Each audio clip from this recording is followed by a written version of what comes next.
تو لوم چلانے والے مزدور کبھی غمگین نہ ہوں کہ کیسے کریں، ہمت سے کام لیجئے، جہنم مت خریدیے، جہنم کی کا عذاب مت خریدیے۔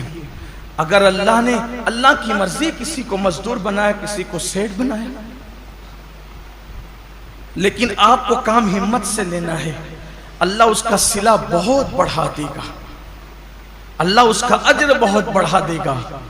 اور پھر کاش کہ ایسا ہوتا کہ اس سنت کو زندہ کیا جاتا کہ اللہ کے رسول علیہ السلام جب رمضان شریف آتا تھا تو خطبہ دیتے تھے اور فرماتے تھے، لوگوں جو تمہارے مزدور ہیں رمضان شریف میں ان کی مزدوری کچھ کم کر دو، یعنی ان مزدوروں کا کام کچھ کم، ان کو صلہ تو پورا دو، مزدوری پوری دو، لیکن ان کا کام کچھ کم کر دو، جیسے دوپہر میں ان کو سونے کا موقع دے دو۔ اب یہاں تو سیٹھوں کا حال یہ ہے کہ اگر مزدور نماز پڑھنے رمضان شریف میں بھی جائے تو ان کے ماتھے پہ شکن آتا ہے۔ یہ لوگ کہتے ہیں نا کہ حالانکہ سارے سیٹ ایسے نہیں ہیں، کچھ اگر سیٹ لوگ یہاں ہیں تو وہ برا نہیں مانے، مجھے تو لوگوں نے یہاں تک کیا کے بتایا کہ ایک سیٹ صاحب حافظ قرآن ہے، مجھے لوگوں نے نام کے ساتھ بتایا، میں نام نہیں لوں گا کیونکہ میں اللہ کے گھر میں واعظ و نصیحت کرنے کھڑا ہوا، غیبت کرنے کھڑا نہیں ہوا۔ کہا وہ حافظ قرآن ہے، وہ خود نماز میں گئے اور جب مزدور نماز پڑھ کر کے آئے تو انہوں نے یہ کہا کہ اب جا تو نماز ہی پڑھتے رہے، یہاں سے نکل جا۔ یہ صورتحال ہے۔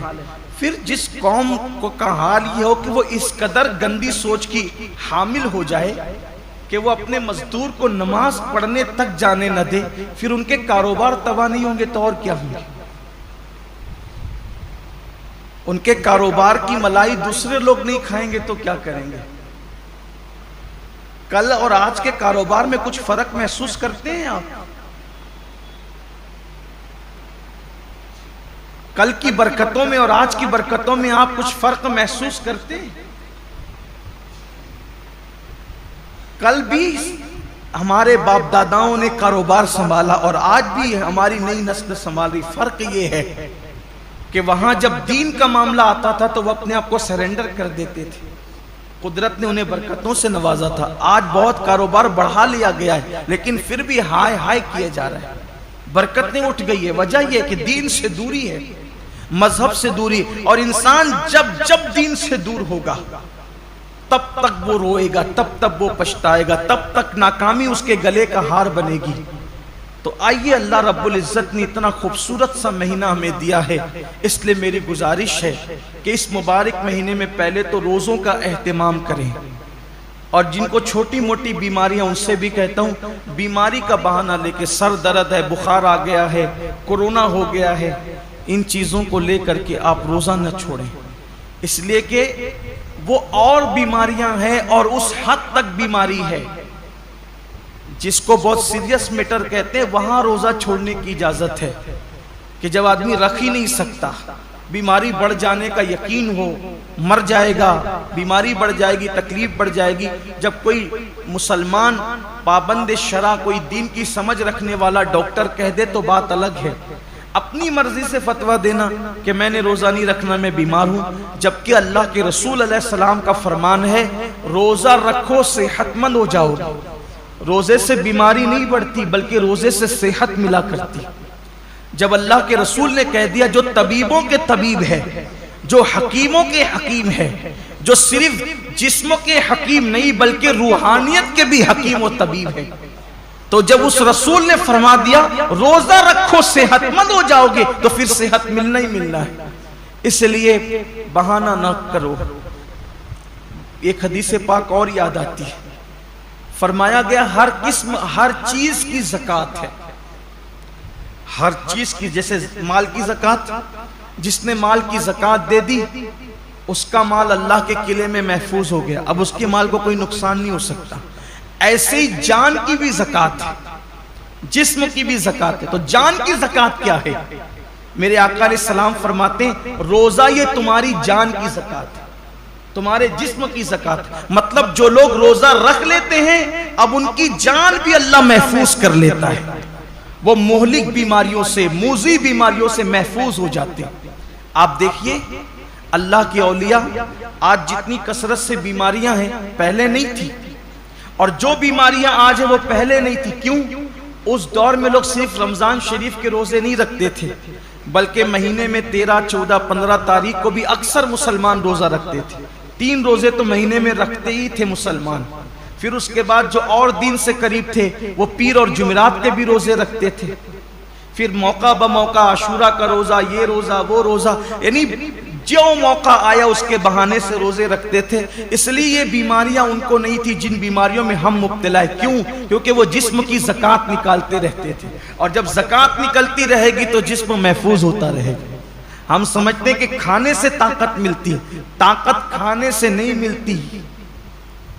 کھانا تو ایک بہانہ ہے. فرمایا گیا کم کھانا یہ صحت انسان کو صحت مند کرتا ہے، کم غذا انسان کو صحت مند کرتی. ہم کھانے کے لیے پیدا نہیں ہوئے، کھانا ہمارے لیے پیدا ہوا. بزرگوں نے فرمایا جینے کے لیے کھایا کرو، کھانے کے لیے جیا مت کرو، اللہ کے لیے جیو.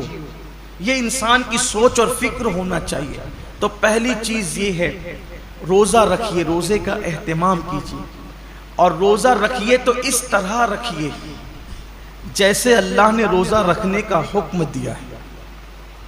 یہ دوسرا باب آپ کے سامنے پیش کرنے لگا. پہلے تو روزہ رکھیے، اب جو روزہ رکھتے ہیں ان کے لیے اس طرح رکھیے جیسے اللہ نے رکھنے کا حکم دیا. اب اللہ نے روزہ رکھنے کا حکم کیسے دیا؟ حدیث پاک میں آتا ہے کہ اللہ کے رسول صلی اللہ علیہ وآلہ وسلم فرماتے ہیں کہ بعض روزے دار ایسے ہوتے ہیں جن کو روزے میں بھوک اور پیاس کے سوا کچھ نصیب نہیں ہوتا. یعنی صرف وہ بھوکے اور پیاسے رہتے ہیں، بس ان کو کچھ ملنا نہیں ہے. وجہ اس لیے کہ انہوں نے جو حلال کھانا تھا، توجہ کرنا، جو حلال کھانا تھا، جیسے کھانا حلال ہے نا، پانی بھی حلال ہے، مغرب بعد تو کھا سکتے ہیں نا، وہ تو حلال ہی ہے. صبح صادق سے پہلے کھا سکتے ہیں، حلال ہی ہے. لیکن روزہ رکھنے کی نیت کرنے کی وجہ سے وہ حرام ہو گیا تو رک گئے کھانے پینے سے. لیکن جس کھانا جو حلال تھا روزے سے پہلے اور روزے کے بعد، وہ روزے کی حالت میں تو ہم رک گئے کھانے پینے سے. فریج بھری ہوئی ہے پھلوں سے، رک گئے ہیں. کچن بھرا ہوا ہے کھانے سے، رک گئے ہیں. مگر گالی تو ہمیشہ حرام ہے. کیا روزے میں لوگ گالی سے بھی رکے؟ پاپ کی نظر کسی عورت پہ اٹھانا یہ تو ہمیشہ حرام ہے. کیا آنکھوں کو بھی لوگوں نے کنٹرول کیا؟ نماز ترک کرنا یہ ہمیشہ حرام ہے. نماز کو چھوڑ دینا یہ ہمیشہ حرام ہے. کیا لوگ روزے کی حالت میں نماز کے پابند ہوئے؟ بے شمار روزے دار ہیں جو نیند سے اٹھتے ہیں، بستر پہ سحری کھاتے ہیں، وہیں سو جاتے ہیں. یہ کون سا روزہ ہے جس میں کوئی نماز ہی نہیں ہے؟ یہ کون سا روزہ؟ روزے کے متعلق میرے آقا صلی اللہ علیہ وآلہ وسلم کے فرمان کا مفہوم ہے روزہ وہ ہے صحیح معنی میں. کون سا روزہ؟ جو آنکھ کا بھی روزہ ہو، جو زبان کا بھی روزہ ہو، جو کان کا بھی روزہ ہو، جو ہاتھ کا بھی روزہ ہو، جو پیر کا بھی روزہ ہو. آنکھ کا روزہ یہ ہے کہ جن چیزوں کو اللہ نے حرام کر دیا روزے کی حالت میں انہیں نہ دیکھو. یہاں تو روزے میں لوگ گیم کھیلتے بیٹھے ہوئے، دیکھ لیجئے، ٹائم پاس کر رہے ہیں. کیوں بھائی گیم کھیلتے ہو؟ تسبیح کیوں نہیں پڑھ سکتے؟ یہ تو مہینہ تسبیح اور تلاوت کا ہے، درود شریف کا ہے. اچھا یہ تو گیم کھیل رہے ہیں، اس میں کوئی تصویر تو نہیں ہے، یہ حرام تو نہیں ہے. اسلام میں وقت ضائع کرنا ہی حرام ہے، تضییع اوقات حرام ہے اسلام کے اندر. گیم کھیلنا موبائل پر یہ حرام ہے. حالت روزہ میں یہ کون سا حرام کام لوگ لے کے بیٹھ گئے؟ بچے گیم کھیل رہے ہیں، جوان گیم کھیل رہے ہیں، عورتیں گیم کھیل رہی ہیں، لگے ہوئے سب موبائل پر. تو روزہ رکھا تو کیا معاذ اللہ ہم نے احسان کیا کہ آپ گیم کھیلنے بیٹھ گئے؟ یہ روزہ تو نہیں ہو سکتا. کچھ لوگ سیریل دیکھتے ہیں روزے کی حالت میں، بلکہ یہ روحانی تربیت کا مہینہ ہے. کہ جب آنکھوں سے پاپ نہیں ہوگا، کانوں سے ناجائز حرام چیزیں نہیں سنیں گے، ہاتھ سے کسی پہ ظلم نہیں کریں گے، زبان سے کسی کو گالی نہیں دیں گے، جھوٹ نہیں بولیں گے، غیبت نہیں کریں گے، پیر سے حرام جگہ چل کر نہیں جائیں گے، تو ایک مہینے کے اندر یہ روحانی تربیت ہوگی۔ تو جب رمضان شریف تو چلا جائے گا لیکن یہ نیک عادتیں انسان میں باقی رہ جائے گی، اس طریقے سے انسان کی زندگی بدل جائے گی۔ یہ مہینہ بدلنے کے لیے آتا ہے، یہ مہینہ انسان کو تبدیل کرنے کے لیے آتا ہے، یہ مہینہ انسان کی زندگی میں انقلاب برپا کرنے کے لیے آتا ہے۔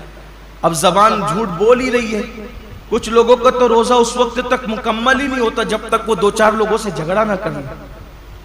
بڑا نازک ہوتا ہے کچھ لوگوں کا روزہ، یعنی ان کا دماغ چڑچڑا ہو جاتا ہے روزے کے اندر، اس سے لڑ، اس سے جھگڑ، اس کو گالی دے، اس سے یہ حالت ہوتی ہے۔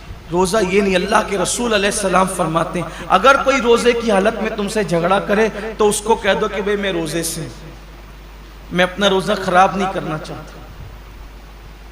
روزے میں جھگڑا نہیں ہونا چاہیے، روزہ نہیں ہے۔ اب آپ کے سامنے بتاؤں، ایسا روزہ رکھو کہ کھانے پینے کے ساتھ آنکھ پہ بھی کنٹرول ہو، زبان پہ بھی کنٹرول ہو، ہاتھ پہ بھی کنٹرول ہو، پیر پہ بھی کنٹرول ہو، سوچ پر بھی کنٹرول ہو۔ اب ایسے روزے کا صلہ کیا ہے؟ تو اللہ خود فرماتا ہے روزہ میرے لیے ہے اور میں ہی اس کی جزا ہوں۔ یعنی ہر نیکی اور ہر نیک عمل کی جزا جنت ہو سکتی ہے، لیکن روزہ تنہا وہ عبادت ہے کہ آپ نے جس کا حق ادا کیا اس کا صلہ جنت نہیں بلکہ مالک جنت ہے۔ سوچے تو صحیح روزہ کیا چیز ہے۔ مالک جنت کیسے صلہ ہے؟ مطلب یہ کہ اللہ روزے داروں کو اپنا دیدار نصیب فرمائے، روزے داروں کو خدا کا دیدار۔ صحابہ نے پوچھا یا رسول اللہ ہم اللہ کا دیدار کیسے کریں گے؟ تو آقا فرماتے ہیں جیسے تم آسمان پر چاند دیکھتے ہو بلا تکلف، بلا تمثیل، تم اللہ کا یوں دیدار کرو۔ سوچئے حضور اتنے خوبصورت ہیں تو حضور کو بنانے والے رب کے حسن کا عالم کیا ہوگا؟ کائنات اتنی خوبصورت ہے تو کائنات کو بنانے والے رب کے حسن اور اس کے جمال کا عالم کیا ہوگا؟ تو اللہ کے لیے ایسا روزہ رکھو۔ اور پھر جاتے جاتے یہ مہینہ مواسات کا مہینہ، غم گساری کا مہینہ ہے، غم خاری کا مہینہ ہے۔ مواسات کا مطلب، غم گساری کا مطلب، غم خاری کا مطلب ایک دوسرے کا خیال رکھو، ایک دوسرے کا خیال رکھو، نمائشی طور پر نہیں، حقیقی طور پر۔ ایک دوسرے کا خیال رکھنے کا مطلب اگر کوئی حاجت مند نظر آئے اس کی حاجت کو پورا کرو، کوئی تکلیف میں نظر آئے اس کی تکلیف کو پورا کرو۔ بلکہ آپ مجھے یہ بتائیں کہ آخر اللہ رب العزت تو بے نیاز ہے، جن کے گھر کی فریجیں بھری ہے، کچن بھرے، ان کو بھوکا رہنے کا حکم کیوں دیا؟ کبھی سوچا روزے کا فلسفہ کیا ہے کہ دن بھر تمہیں بھوکا پیاسا رہنا ہے، سب کچھ ہے پھر بھی بھوکا پیاسا رہنا؟ جیسے کچھ نیکیاں، کچھ عبادتیں خاص مالداروں کے لیے رکھی ہے، ویسے کچھ عبادتیں اللہ غریبوں کے لیے رکھ دیتا ہے۔ جیسے قربانی مالداروں کے لیے ہے، زکوٰۃ مالداروں کے لیے ہے، حج مالداروں کے لیے، یہ عبادتیں تو مالداروں کے لیے مخصوص کر دی۔ تو روزے جیسی بھوکے پیاسے رہنے کی عبادت بھی غریبوں کے لیے مخصوص کر دیتا۔ ایسا کیوں ہوا؟ سب روزہ رکھو، سب کو بھوکا پیاسا کیوں رکھوا رہا ہے؟ وجہ یہ ہے کہ مالدار لوگ 11 مہینے پیٹ بھر کے حلق تک کھاتے ہیں، تو ان کو پتہ نہیں ہوتا ہے کہ بھوکوں کی بھوک کیا ہوتی ہے۔ جو بندہ جس تکلیف سے گزرے گا نہیں، اس کو اس تکلیف کا احساس کبھی نہیں ہوگا۔ جو یتیم نہیں تھا اس کو یتیموں کا درد کبھی پتہ نہیں چل سکتا۔ جو غریب نہیں ہو اس کو غریبوں کا درد کبھی پتہ نہیں چل سکتا۔ جو پیدائشی مالدار ہو ان کی فکر میں، اور جو غریبی سے مالدار کی طرف آئے ہیں ان کی فکر میں زمین آسمان کا فرق ہے۔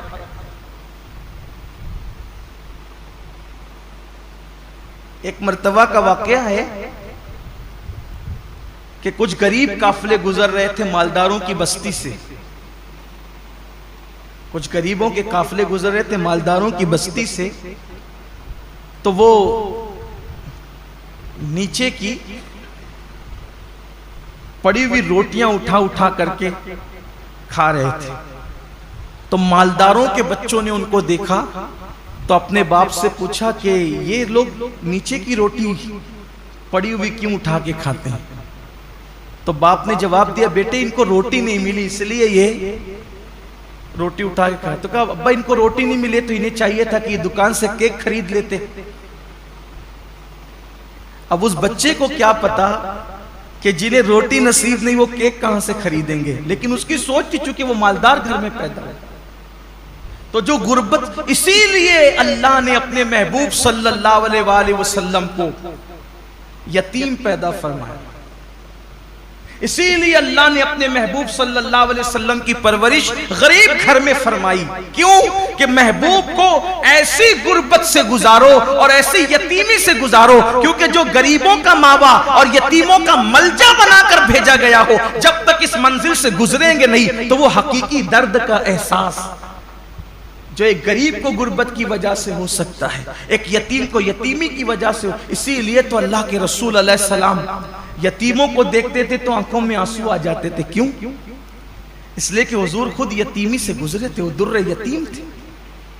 آقا فرماتے ہیں میں اس ماں کا بیٹا ہوں کہ میری ماں دھوپ میں سکھا ہوا گوشت کھا کر کے زندگی گزارتی، اور میری ماں کو میں نے سوکھے ٹکڑے کھاتے ہوئے دیکھا.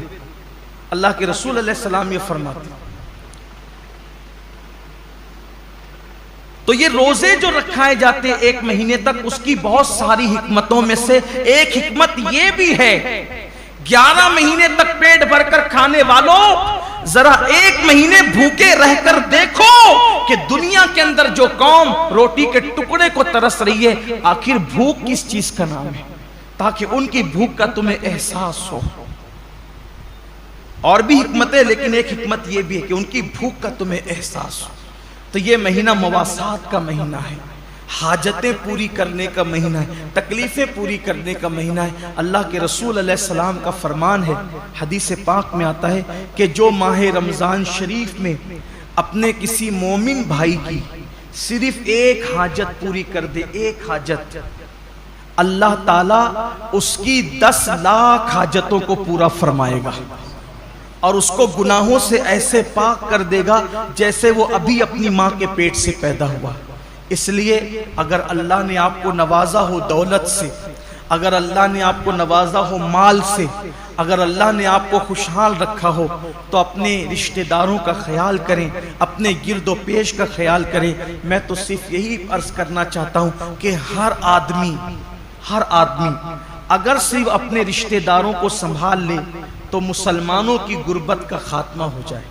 اس لیے اپنے گرد و پیش کا جائزہ لیں، حسب حیثیت حسب طاقت ایک دوسرے کی مدد کریں، اور ایک دوسرے کی مدد کرنے کے ساتھ ساتھ اللہ تعالیٰ نے اگر آپ کو مال دیا ہے، دولت دیا ہے، تو اپنے مال سے مدارس اسلامیہ کی بھی مدد کریں. اس لیے کہ جب تک مدارس ہیں تب تک علم زندہ ہے، اور جب تک علم زندہ ہے تب تک اسلام زندہ ہے. اللہ کے رسول علیہ السلام فرماتے ہیں العلم حیات الاسلام و عماد الدین، کہ علم اسلام کی زندگی ہے. جب تک علم رہے گا اسلام رہے گا. اچھے امام آپ کو مدرسوں سے ملتے ہیں، اچھے خطبہ آپ کو مدرسوں سے ملتے ہیں، اچھے رہنما آپ کو مدرسوں سے ملتے ہیں. کچھ لوگوں کو مدرسوں سے بڑی چڑ ہے، یہ یہودیت کی فکر ہے، یہ نصرانیت کی فکر ہے، یہ مشرکین کی فکر ہے. مدارس سے نفرت اور اہل مدارس سے نفرت. یاد رکھیے مدارس کا تعاون کرنا اسلام کو فروغ دینے میں ایک بہت بڑا قدم اٹھانا ہے. آپ جس بھی مدرسے سے متفق ہیں، جہاں کے کام سے آپ مطمئن ہیں، وہاں مدرسے کی مدد کریں. ساتھ ہی ساتھ آپ کی ہماری اپنی تحریک سنی دعوت اسلامی مختلف شعبہ جات میں کام کر رہی ہے جو آپ کی نگاہوں کے سامنے ہے. الحمدللہ شعبہ دعوت و تبلیغ ہو، شعبہ مدارس ہو، شعبہ مساجد ہو، شعبہ خدمت خلق ہو، اس طرح کے شعبہ جات سنی دعوت اسلامی سال بھر اس میں کام کرتی اور آپ دیکھتے رہتے ہیں. اللہ کا شکر ہے شعبہ مدارس کے زیر اہتمام 3 دارالعلوم چلتے ہیں اور 60 مدارس اور مکاتب چلتے ہیں، اور 60 مکاتب جو پورے شہر میں چلتے ہیں تقریباً اس میں 2700 کم و بیش طلبہ اور طالبات تعلیم حاصل کرتے ہیں۔ تو اگر اللہ نے آپ کو نوازا ہے تو اپنے زکوٰۃ، خیرات اور فطرے کی رقم سے آپ ان تمام شعبہ جات کو مضبوط کریں۔ اللہ کا شکر ہے اجتماعی شادیوں کا نظم بھی آپ دیکھتے رہتے ہیں، سال بھر میں ساری ایکٹیویٹیز آپ کے سامنے ہیں۔ آپ دیتے ہیں پیسے، اس کے بدلے میں آپ کو حفاظ کرام دیے جاتے ہیں، علماء کرام دیے جاتے ہیں جو آپ کی نگاہوں کے سامنے ہیں۔ یعنی آپ کی دی ہوئی رقم آپ کی نگاہوں کے سامنے آپ کے اپنے شہر پر خرچ ہوتی ہے اور آپ کے اپنے شہر کے بچوں پہ خرچ ہوتی ہے۔ اس لیے آپ زکوٰۃ تو نکالیں گے، کہیں نہ کہیں دیں گے، اس سے بہتر ہے کہ آپ کی زکوٰۃ آپ کی نگاہوں کے سامنے صحیح مصرف میں خرچ ہو۔ اس کے لیے آپ ہمارے ذمہ داران سے رابطہ قائم کریں۔ مثال کے طور پہ مسجد کے ہمارے امام صاحب حضرت مولانا حافظ و قاری غفران رضا شرفی صاحب، وہ یہیں آپ کو موجود ملتے ہیں، آپ ان سے رابطہ کر لیں۔ ہمارے عثمان بھائی ہیں، ان سے رابطہ کر لیں۔ ہمارے جمیل بھائی ہیں، ان سے رابطہ کر لیں۔ دیگر احباب ہیں، لیکن میری گزارش ہے کہ آپ شعبہ مدارس و مساجد کو اور تحریک کو اپنے عطیات سے، زکوٰۃ و صدقات سے ضرور مضبوط اور مستحکم کریں، تاکہ اللہ تعالیٰ کا دین مزید فروغ پائے اور دین کو اللہ تعالیٰ مزید ترقی عطا فرمائیں۔ ساتھ ہی ساتھ اپنے رشتہ دار اور احباب کا بھی اور اپنے آس پڑوس کا بھی خصوصی خیال فرمائیں اور خصوصی توجہ فرمائیں۔ اللہ تبارک و تعالیٰ پوری امت پر کرم کی نظر فرمائیں اور خاص طور پر 2 وقت کو ضائع نہ کریں، 2 ٹائم کو ضائع نہ کریں۔ ایک تو سحری کا آخری وقت جو فجر سے پہلے کا ہوتا ہے، اور ایک تو افطار کا وقت جو بالکل غروب کے قریب ہوتا ہے۔ یہ 2 وقت تو بہت قیمتی، پورا مہینہ ہی قیمتی ہے، لیکن یہ 2 اوقات ایسے ہیں کہ اللہ تبارک و تعالیٰ نے اپنے بندوں سے وعدہ فرمایا ہے کہ ان اوقات میں کی جانے والی دعا کو اللہ تعالیٰ رد نہیں فرمائے گا۔ اس وقت تو پورا عالم اسلام تکلیف میں، مصیبتوں میں، بلاؤں میں گرفتار ہے۔ میری گزارش ہے کہ اگر آخری وقت میں ہاتھ اٹھا دیں اور اللہ کی بارگاہ میں دعا کریں کہ اللہ تمام عالم اسلام کی مصیبتوں کو، مشکلوں کو دور فرما کر آسانیاں پیدا فرما دے، بالخصوص کورونا اور لاک ڈاؤن کی یہ جو نحوستیں ہیں اللہ سب کا خاتمہ کر دے۔ یہ تو اللہ کا احسان ہوا کہ اس سال ماہ رمضان شریف میں ہم اپنی مسجدوں میں عبادت کر لے رہے ہیں، لیکن پچھلے سال کے حالات کیسے تھے؟ اس لیے خصوصی گڑ گڑا کر اللہ کی بارگاہ میں دعا کریں، اور اللہ کا کوئی بندہ اللہ کی بارگاہ میں دعا کرتا ہے اللہ اس کی دعا کو رد نہیں کرتا۔ اس لیے گڑ گڑائیں، اللہ سے کچھ مانگ لیں۔ یہ لمحے زندگی میں بار بار آیا نہیں کرتے، پتہ نہیں کس کی زندگی کتنی ہے، کس کا وقت کتنا ہے۔ اس لیے فجر سے پہلے کا جو وقت ہے، سحری کا وقت، اس میں خوب گڑ گڑا لیں۔ ہو سکے تو 2 رکعت نفل نماز تہجد کی پڑھ لیں، اور اس کے بعد 5 سے 10 منٹ کا وقت نکال کر اللہ کی بارگاہ میں روئے، گڑ گڑائیں اور خوب مانگیں۔ انشاءاللہ سارے آپ کے مسائل بھی اللہ حل فرمائے گا، امت کے مسائل بھی حل فرمائے گا، اور ساتھ ہی ساتھ افطار کے وقت جو ٹائم ہوتا ہے اس میں بھی دعا کریں۔ اس وقت بھی دعا کی قبولیت کا اعلان کیا گیا ہے۔ مانگنے والا کتنا بھی گنہگار ہوگا، مجرم ہوگا، لیکن اللہ تبارک و تعالیٰ ضرور عطا فرمائے گا۔ یہ 2 اوقات ایسے ہیں، اس لیے ان دونوں ٹائم دعاؤں کا اہتمام کریں، اور صرف اپنے لیے ہی نہ مانگیں بلکہ پوری امت کو شامل کریں۔ اللہ تبارک و تعالیٰ ہم سب کو اس کا خیال کرنے کی توفیق عطا فرمائیں۔ گفتگو کے درمیان اگر کوئی غلطی ہو اللہ